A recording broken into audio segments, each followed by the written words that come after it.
आज देश में शिक्षा की महत्वता को देखते हुए सरकारों द्वारा खासकर ग्रामीण क्षेत्र के बच्चों को भी शिक्षा के प्रति जागरूक करने अथवा स्कूल चलो अभियान जैसी कई महत्वाकांक्षी योजनाओं के माध्यम से उन्हें प्रेरित करने का काम किया जा रहा है। वहीं दूसरी ओर कई स्कूल ऐसे भी हैं जहां सरकार के इन प्रयासों से बच्चे मोटिवेट होकर स्कूल तो जाने लगे हैं, किंतु अपर्याप्त भवनों तथा समिति संसाधनों की वजह से इनके पठन पाठन का कार्य भी पूरी तरह से प्रभावित हो रहा है।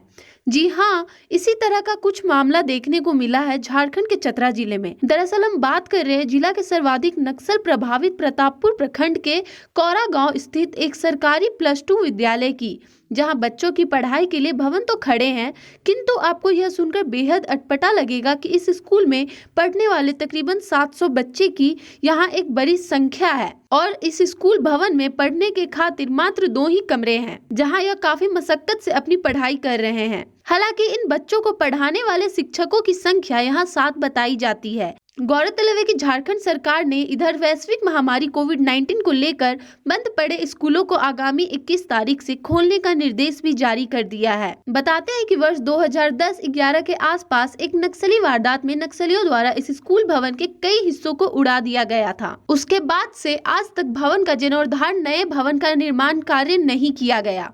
कहा जाता है कि कमरे के अभाव में बच्चे खुले आसमान के साथ साथ पेड़ के नीचे अपनी पढ़ाई करने पर विवश हैं। स्कूल की 4 दीवारी भी न होने के कारण छात्रों के अलावा स्कूल प्रबंध को भी काफी मुश्किलों का सामना करना पड़ रहा है। इधर स्कूल के शिक्षक बताते हैं कि कई बार इस पूरे मामले में संदर्भ में अधिकारियों को लिखा गया तथा सभी विषयों से उन्हें अवगत कराया जा चुका है, किंतु इस दिशा में आज तक कोई कार्यवाही नहीं की गई। लगभग वही 10 से 11 में उग्रवादी के द्वारा जो है से पूरे विद्यालय को क्षतिग्रस्त कर दिया गया। हाँ, पहले मिडिल स्कूल था, उत्क्रमित हुआ तो हाई स्कूल हुआ और उसके बाद +2 भी हो गया। दिनों दिन विद्यार्थियों की संख्या बढ़ती रही और भवन का अभाव के कारण बहुत से विद्यार्थी नहीं आने वाले में भी हैं और जो आते भी हैं तो उनको बैठने की कोई व्यवस्था नहीं है। मात्र 2 रूम में ही 1 से लेकर के 12वीं क्लास तक के यहाँ पर अध्यापन कार्य चल रहा था और जो भी भवन बचा हुआ भी है वह जीर्ण शीर्ण हालत में। यहाँ पर विभागीय पदाधिकारी को भी सूचित किया गया। उसके बाद जो विभाग से रिपोर्ट मांगा जाता है उसमें भी बराबर भवन की चर्चा होती है और उस पर कोई अभी तक संज्ञान नहीं लिया गया है। नया पर ही 4 दीवारी है। यहाँ पर वन विभाग के तरफ से 150 पौधे लगाए गए थे, लेकिन 4 दीवारी के अभाव में अभी एक भी पौधे नहीं है। कहने का मतलब है कि यहाँ पर अब व्यवस्था इस तरह से है कि अध्यापन कार्य किसी तरह से चल रहा है। +2 स्कूल जो है से मात्र प्रखंड में 2 ही है सरकारी, एक प्रतापपुर में है और एक कौरा में है। वहीं दूसरी ओर बच्चे के परिजन भी विद्यालय के परिस्थितियों से इत्तेफाक नहीं रखते और बच्चों की पढ़ाई को लेकर इन्हें सुविधाएं देने की फरियाद कर रहे हैं।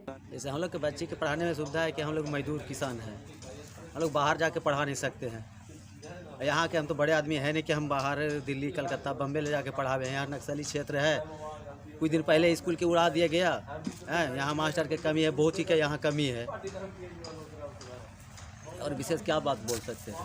दूसरी तरफ इस मामले में चतरा के उपायुक्त दिव्यांशु झा को जब इस सारी बातों से अवगत कराया गया तो उन्होंने इस मामले में संज्ञान लेते हुए कहा कि स्कूल के भवन निर्माण का प्रकलन जल्द ही तैयार कर इस दिशा में काम आगे बढ़ाया जाएगा। इस मौके पर उन्होंने 1 वर्ष के अंदर स्कूल भवन के निर्माण कार्य को पूरा कर दिया जाने का भरोसा दिलाया। डिस्ट्रिक्ट में कई ऐसे स्कूल्स आइडेंटिफाई किए जा चुके हैं जो अर्धनिर्मित हैं या फिर जिनको नए निर्माण की आवश्यकता है। इन सभी में जिला स्तरीय जो निधि उपलब्ध है, खासकर जो स्पेशल सेंट्रल असिस्टेंस है, उसके उपयोग से इन सब का पुनर्निर्माण किया जा रहा है। जो विद्यालय आपने बताया है उसमें भी काफ़ी सारे बच्चे हैं जिनको पढ़ने के लिए आवश्यक जगह उपलब्ध नहीं है, तो उसके लिए भी हम लोग प्राक्कलन बना रहे हैं और उसको जिला स्तरीय समिति से पास कराते हुए उसका जल्द हम लोग अगले साल निर्माण उसका शुरू